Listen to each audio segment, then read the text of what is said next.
everyone, welcome back to my channel. It's been a while. I went on vacation and I'm back. Today I have a video featuring a faux inlay technique using a CottageCutz die called Spring Butterflies. This die set does come with two different butterflies. I'll be using one. I chose to use the larger one, which I cut 3 times. The first two from 80-pound cardstock, and to create the faux inlay, I did use 110-pound cardstock on that third butterfly, making sure to keep those inlaid pieces intact. So normally you would punch those out.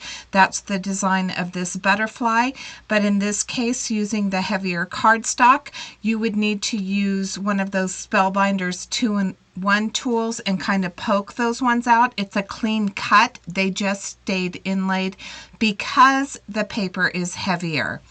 I am going to color up 2 different butterflies using Distress ink in Twisted Citron and Peacock Feathers. The bottom layer, which is going to give the inlaid appearance, I colored up with the Twisted Citron.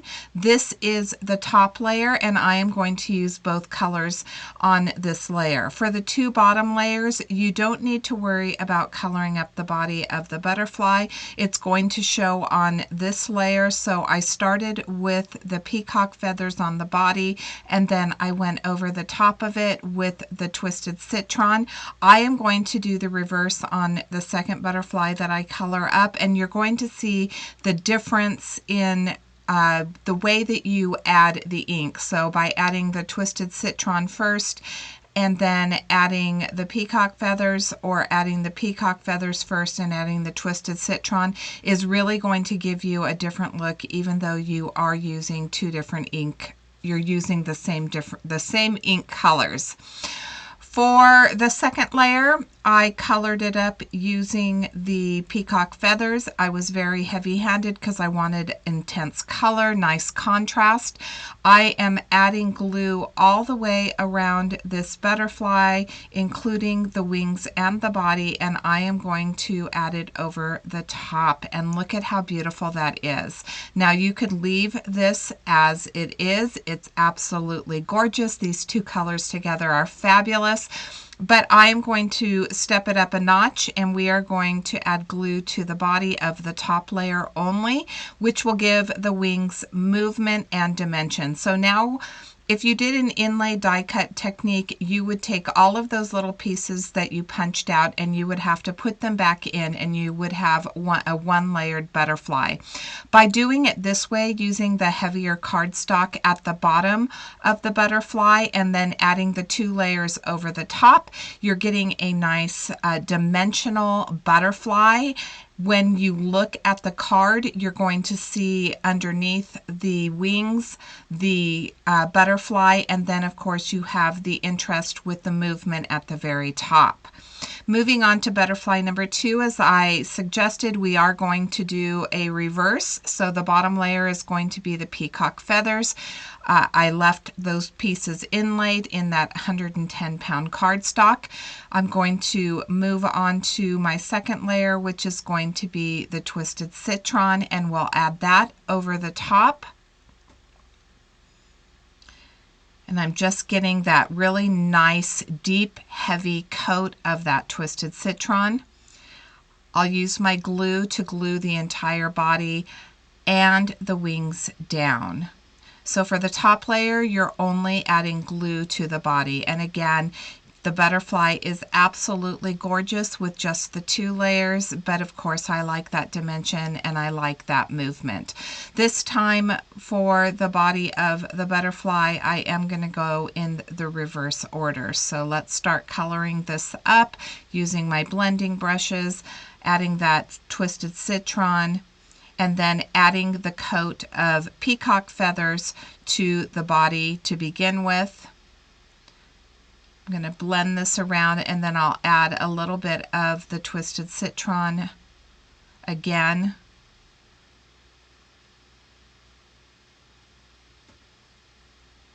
Going over the top of the body.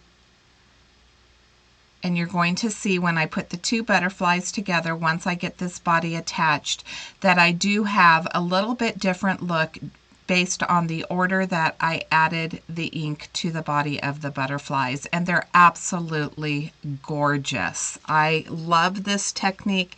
It's so much easier than adding all of the little pieces back in. There we go. There's both of those butterflies. Let's work on the base of our card. So I have an A2 top folding card base that I'm going to bring in. This is accent opaque cardstock. The Tim Holtz stencils, they do not go across the entire width of your card panels. So what I did is I eyed it and I centered it onto my card base. I'm going to use the same two colors. So we're going to start with the peacock feathers, adding a little here and there, and then I'll add the twisted citron. When I did this, because there is a little bit of a reveal on the left and the right side, actually I think just the left side, because the stencil doesn't go all the way across, I had a very happy accident. I accidentally got the peacock feathers on the left side of my card panel. So my idea was to just have this beautiful bouquet stencil going down the center of my A2 card panel, and then I would have the white borders. But because I got that little bit of peacock feathers, all I did was make an adjustment, move the stencil over 1/4 of an inch, just eyeing it. I didn't do any measuring, and then I'm adding those two colors, and this happy accident really created a beautiful border on the side of both of my card. So for this one, I'm doing the ink blending, and then for the other side, I'm just going to eye it again. You see that I do tape my stencil down from the back, so that helps hold it in place. And then I'm going to add those same colors to the left and the right side, and I love this border. It was such a happy accident. I think that it's so pretty. It adds that little bit more interest, and watch when I do the reveal. Gorgeous, isn't it? We need to glue our butterflies down, and in order to do so, you want to make sure that when you're adding the glue to the back of your bottom layered butterfly, that you want to have the glue in all of those pieces that we did not pop out. If you do not add the glue to all of those areas, there is a chance that you could lose those little pieces. So this is just assuring that you're going to keep those pieces intact when you mail your card.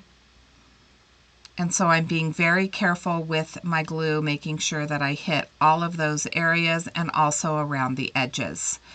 Off camera, I did use a Greetery sentiment, and I hot foiled it using some teal blue hot foil. I have stacked it 3 times because you know I do love that dimension, and I'm going to place it in between both of my butterflies. I have these enamel dots in my stash, and so I'm going to add some of the teal ones. They were the perfect match to the twisted citron and the peacock feathers, so I'll add 3 randomly. Boy, I had a hard time. It's hard for me with enamel dots to use my fingers because I do have long fingernails, so I have to rely on these reverse tweezers because they do have adhesive on the back of them. Normally I would use a jewel picker, but because they have adhesive on the back of them, I have to use my reverse tweezers. It just works a little bit better. But I kept they kept flying across my desk. So eventually I do get all 5 of them on, 2 that are the green and 3 that are the teal.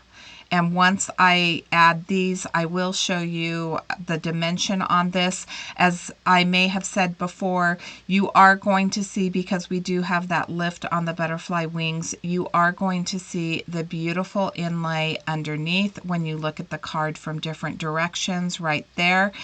And I think this is an easy peasy technique to give you a lot of interest and a lot of beauty. And this butterfly is absolutely fantastic.